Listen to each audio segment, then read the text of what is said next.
What if we told you that one of England's most lethal forwards was never supposed to make it? That one of the Premier League's most complete number 9s didn't come from a top academy, but from Weston-super-Mare? That the player now on the radar of the Premier League's biggest clubs was once playing part-time football while his mates were working in supermarkets? This isn't just a story about goals, it's about grit, about a footballer who bloomed late, was written off early, and kept proving people wrong, quietly, relentlessly, until they couldn't ignore him anymore.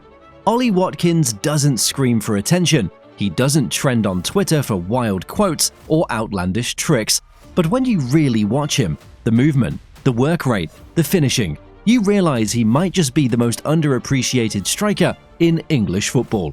Aston Villa fans already know, England fans are learning, and now the Premier League's giants are circling.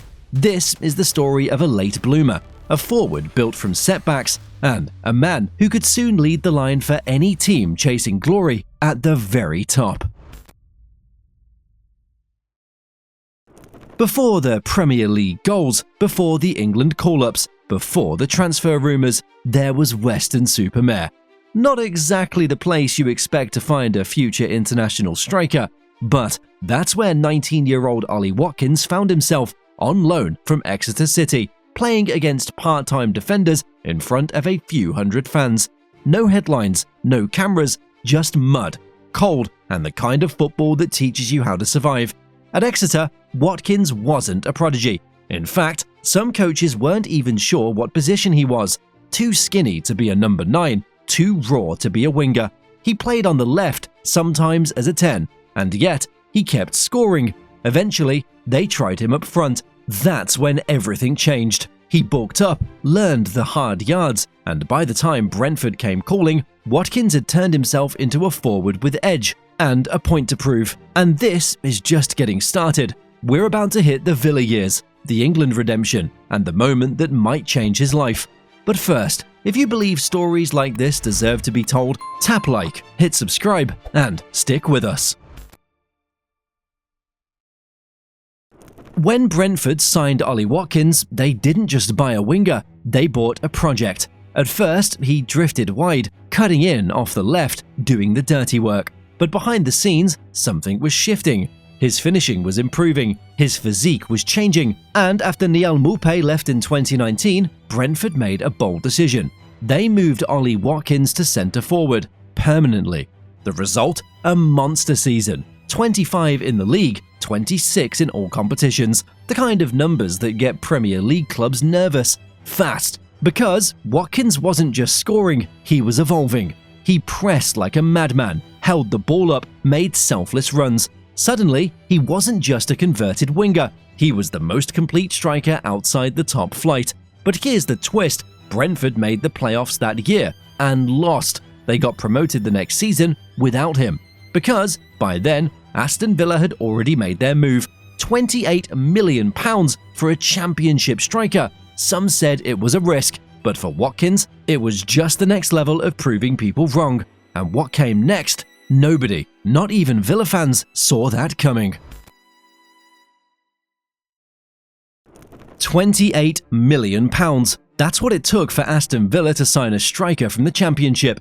For some, it sounded like a risk. For Ollie Watkins, it was validation. And in his 4th Premier League game, he answered every doubt. A hat-trick against Liverpool.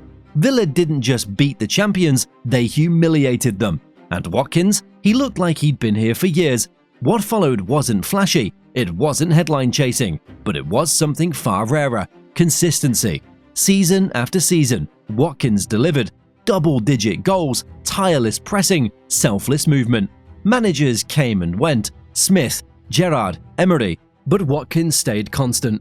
A quiet storm up front, never demanding attention, always deserving it. Under Unai Emery, something clicked. He moved sharper, finished cleaner, and by 2024, he was putting up Champions League level output, first pushing Villa into contention, then into the competition itself.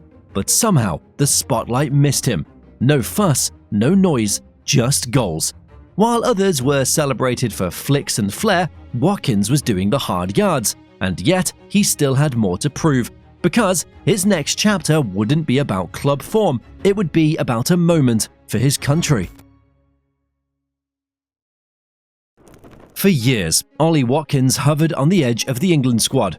Called up, dropped, recalled, forgotten. While others grabbed headlines, he stayed quiet, kept working.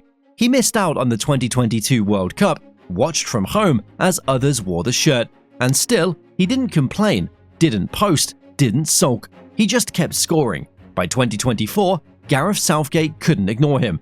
Watkins earned his spot for the Euros. Barely. He wasn't a starter, not even second choice, but he was there, patient, waiting. Then came the Netherlands semi-final. England level at 1-1. Watkins came on in the 81st minute, and in the 90th, he produced the moment of his life. A sharp turn, a perfect finish, 2-1. Game over.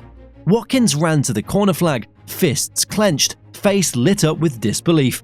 For a second, it all came flooding back. Weston-super-Mare, Exeter, Brentford. The games no one watched, the goals no one remembered. Now, the world was watching, and Ollie Watkins, the backup, the afterthought, had just sent England to a European final. It wasn't luck, it was everything he'd worked for, and it changed everything. Now the interest feels real. Manchester United, Newcastle, even whispers from abroad. A group of clubs in search of goals, and a striker who does it all. And Ollie Watkins, he's become the kind of forward they can't ignore. Whether he stays at Villa or takes on a new challenge, the rise is undeniable. A forward built for intelligent pressing, tireless movement, and selfless runs. The kind who doesn't need 10 touches to score, who makes everyone around him better. He's 29 next season. He's had a first taste of the Champions League, and he wants more. He's not a headline name, and yet, maybe that's the point. Watkins isn't about hype, he's about impact, about years of quiet growth turning into nights you can't forget. Top clubs will keep calling, whether now or in a year. And the only question left is the same one he's answered his whole career. Will you keep underestimating him? So, who is Ollie Watkins really? Not a generational talent, not a viral star, not a marketing machine. He's the player who spent years being overlooked and never once lost focus. The one who didn't come from Chelsea's academy or Manchester City's setup, but from the back pitches at Exeter, who didn't explode overnight but chipped away season after season until there was nothing left to doubt. He's never been the loudest in the room, but when he plays, you feel it. The graft, the hunger, the weight of someone who knows exactly how hard it was to get here and refuses to let it slip. There are strikers who light up games with flash, and there are strikers who win you points in silence. Watkins is the second kind, and that's why he lasts. He's not a headline, he's a body of work, a striker who bloomed late, who stayed ready, who built himself from the ground up. And now, as the biggest club circle, he's not begging for a move, he's not chasing the spotlight, he's just playing better than ever and letting football do the talking. No noise, no drama, just goals, just growth. That's Ollie Watkins, the late bloomer nobody saw coming, and maybe the one striker England and the Premier League's giants didn't know they needed until now.